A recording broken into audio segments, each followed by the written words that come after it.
Olá, meus amigos, tudo bem? Mais uma vez estamos juntos para estudarmos a palavra do nosso Deus na aula de número 102, Palavra Poderosa. Louvado para todo sempre seja o nome do nosso Senhor Jesus Cristo.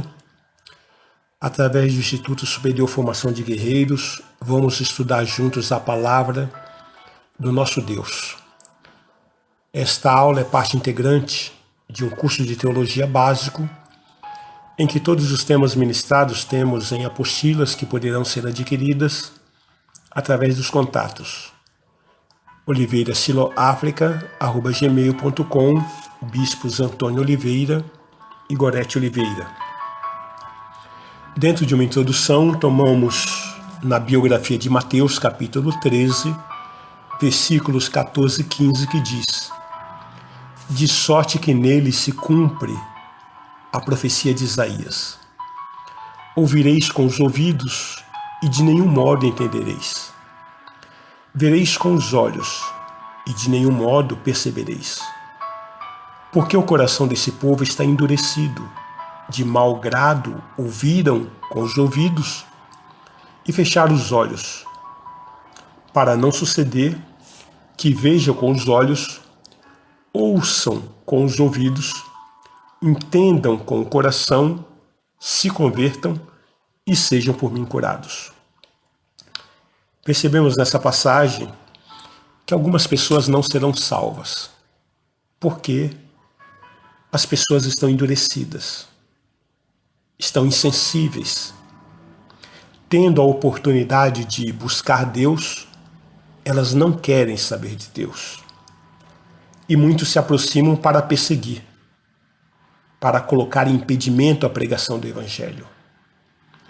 Então, tudo tem a ver com as parábolas de Jesus.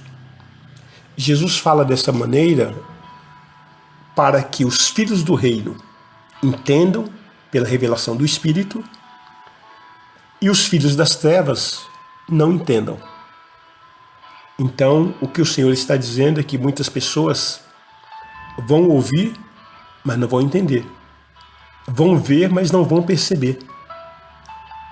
Elas estarão endurecidas a tal ponto que o Senhor não faz questão da conversão dessas pessoas.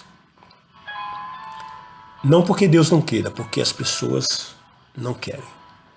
Ao invés de se aproximarem de Deus, se tornaram inimigos de Deus. Nesta aula estamos iniciando um novo tema, e agora esse tema sobre posição em Cristo 2. Vamos falar um pouco dentro de uma abordagem quem somos em Cristo.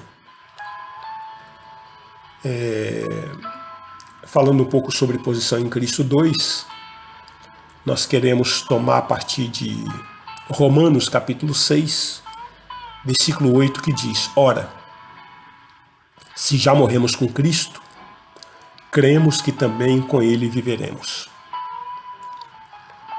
Em 1 Coríntios capítulo 15, versículos 39 ao 49, está escrito: nem toda carne é a mesma, porém uma é a carne dos homens, outra a dos animais, outra a das aves e outra a dos peixes. Também há corpos celestiais e corpos terrestres. E sem dúvida, uma é a glória dos celestiais e outra a dos terrestres. Uma é a glória do sol, outra a glória da lua e outra a das estrelas. Porque até entre estrela e estrela há diferença de esplendor. Pois assim também é a ressurreição dos mortos. Semeia-se o corpo na corrupção, ressuscita na incorrupção. Semeia-se em desonra, ressuscita em glória. Semeia-se em fraqueza, ressuscita em poder. Semeia-se corpo natural, ressuscita corpo espiritual. Se há corpo natural, há também corpo espiritual. Pois assim está escrito: o primeiro homem, Adão, foi feito alma vivente. O último Adão, porém, é espírito vivente. Mas não é o primeiro o espiritual, e sim o natural. Depois, o espiritual. O primeiro homem, formado da terra, é terreno. O segundo homem é do céu. Como foi o primeiro homem, o terreno, tais são também os demais homens terrenos. E como é o homem celestial, tais também os celestiais.